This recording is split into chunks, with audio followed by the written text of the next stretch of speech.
Hey guys, welcome to TFL Classics. Today we've got a fun one for you because we've got two Ford trucks. Case, what do we have? Well, we've got our 1965 Ford F-100, and in this case, F stands for Frankenstein because there's almost nothing original on this truck. The axles are different. I think the engine is different. It's something out of a dump truck. So it's kind of a hodgepodge. And then we've got Andre's brand new Power Boost F-150. This thing is a beast. It's powerful. It's got technology.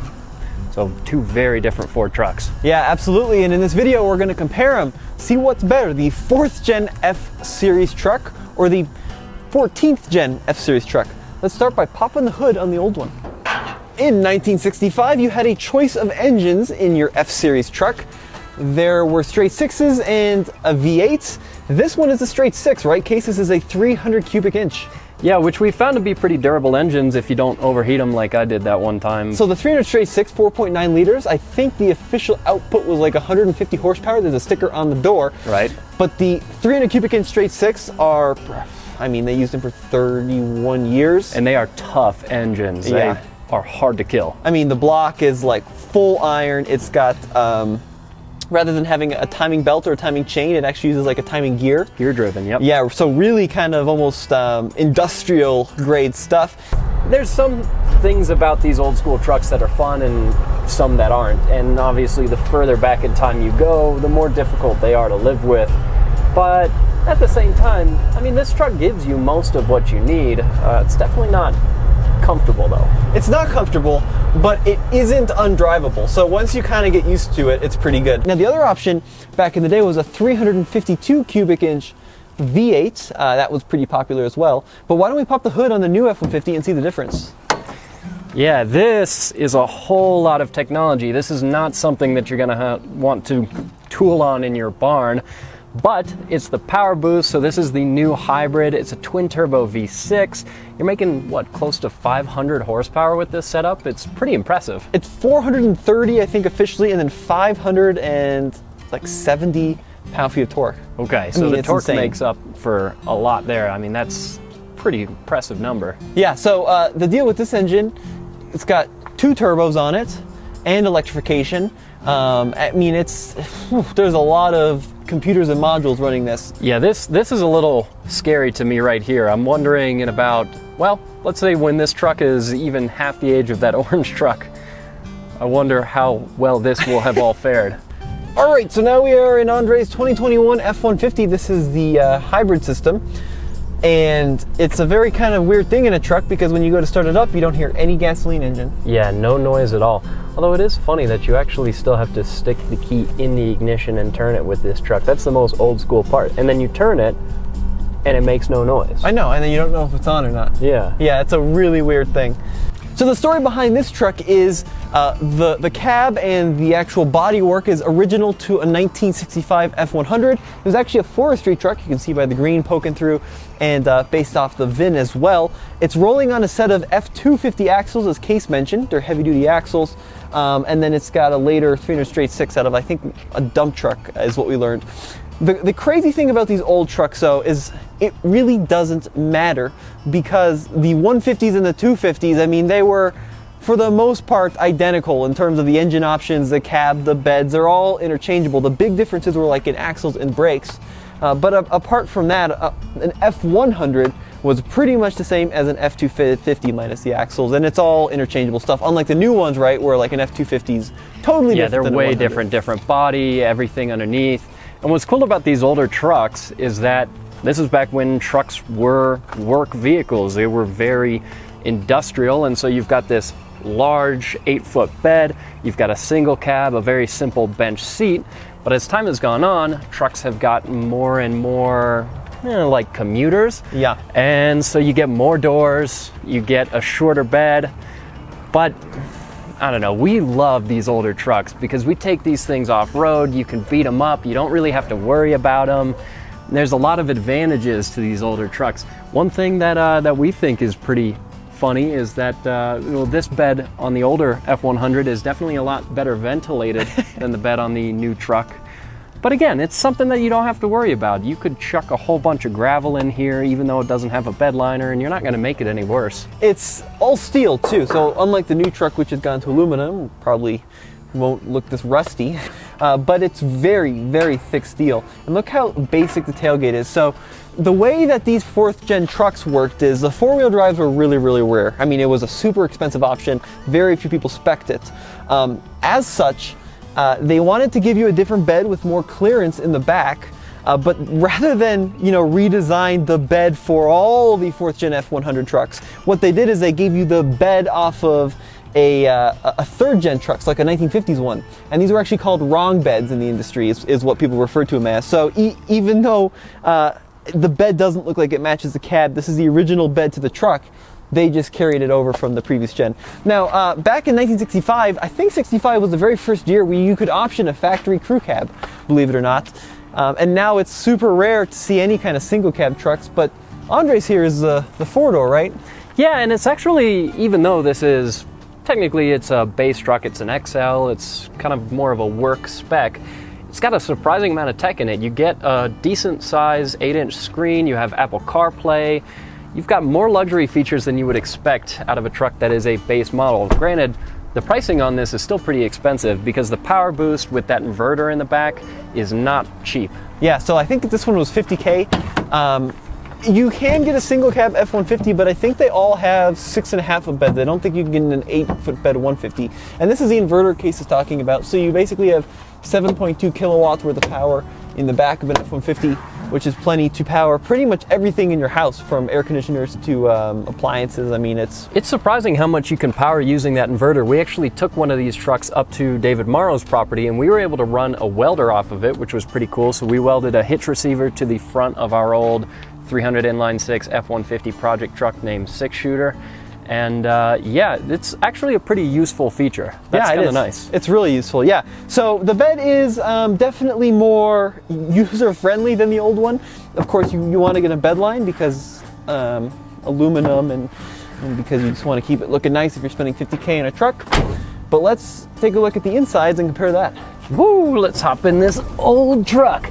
Now, the best thing about an old school truck is by far manual transmission. We love our manual trucks here. My truck is manual. We've got a couple of them, and yeah, that's the way to go.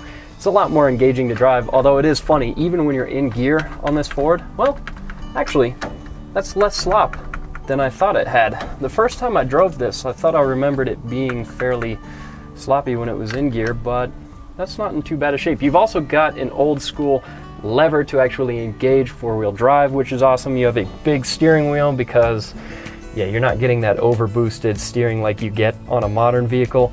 I also love on the dash here, this Speedo is way cool. Not only is it round and kind of funky looking, but the font for the numbers here are awesome.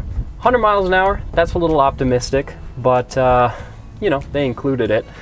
I also like the fact that 80 and 90 are kind of right way up, and then they flipped 100 around. So it's really interesting the way that it's laid out. So I'm going to stop here and we'll talk about the transmission, because this is like your Ram too, right? So first gear is where first gear normally is. Yep. But it's super slow. Yeah. So I just accelerated, basically popped the clutch, no throttle. We're barely moving. Yeah, and you can't stall it. I mean, no tack, but that's the engine revved out pretty good at 7 miles an hour. Yeah. So you pretty much only use that for like... Yeah, if you're off-roading, if you were pulling a trailer, not that I would recommend pulling a very big trailer with this truck, or if you're pulling stumps out of the ground, then low gear is great, but otherwise you really don't need it. Yeah, otherwise you start out in seconds, and then you have 2, 3, 4, so you kind of drive it like a 3-speed. So in terms of like construction, you can't do this anymore, but the dash is all steel. No airbags. No airbags. Obviously. No. I'm not even sure this would have had these lap belts that may have been added by... That could have been added after the fact. It also doesn't have a headliner, which is I think the way it came from the factory. And the other thing you'll notice too is a total lack of air conditioning or anything like that. You do get these little itty bitty vents on the floor, which swing open, so you've got a little bit of extra ventilation there. And then of course you have smoker windows, which are just the bomb. That's just the best thing about older vehicles. Yeah, you're right, Case. So these are your door handles. Over here, once again, very basic steel door panels. Of course, you have roll-up windows. But I love this. This is really well thought out. So it doesn't have running boards, which is actually better for clearance. But they give you these steps built into the cab. And as you can see, I mean, there really isn't any rust on the cab of this truck. So these are really solid. Get in and hop on up there.